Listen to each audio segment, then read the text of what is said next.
নমস্কার বন্ধুরা, আজকে তোমাদের সঙ্গে ছোট একটা রেসিপি নিয়ে এসেছি, চিংড়ি মাছের কোরা।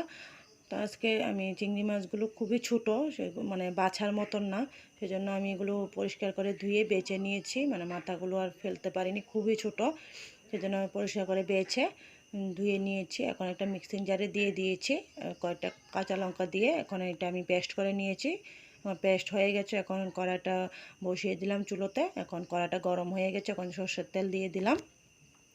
সর্ষের তেলটা একটু নেড়ে চেড়ে দিলাম, তেলটা গরম হয়ে গেছে। এখন আমি পেঁয়াজ কুচি করে কেটে রেখেছিলাম, পেঁয়াজ কুচনোটা দিয়ে দিলাম। আজকে খুবই সোজা রেসিপিটা, আশা করছি তোমাদের ভালো লাগবে। প্রথম থেকে শেষ পর্যন্ত দেখবে। ভালো লাগে একটা লাইক কমেন্ট শেয়ার করে দেবে, আর আমার সাবস্ক্রাইব করে আমার পাশে থাকার অনুরোধ রইল।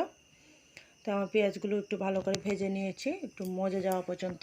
তো এখানে আমি একটা টমেটো, অর্ধেকটা টমেটো দিয়েছি, এটা দিয়ে দিলাম। দিয়ে একটু মানে স্বাদ মতন লবণটা দিয়ে দিয়েছি একেবারেই। এখন টমেটোটা একটু গলে গেছে। এখন যে চিংড়ি মাছটা পেস্ট করে রেখেছিলাম, চিংড়ি মাছ আর কাঁচা লঙ্কা, ওটা পেস্টটা দিয়ে দিলাম।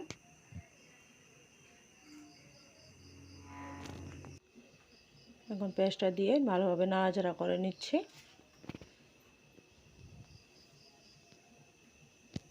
এখন দিয়ে দিলাম হলুদ গুঁড়ো, আর দিয়ে দেবো সামান্য একটু লঙ্কা গুঁড়ো, যেহেতু আমি কাঁচা লঙ্কা দিয়েছি। এখন ভালোভাবে সব কিছু নাড়াচাড়া করে নিচ্ছি। আমি ভালোভাবে মিশিয়ে নিয়েছি। এখন দিয়ে দিলাম সামান্য একটু জিরের গুঁড়ো দিয়ে দেব।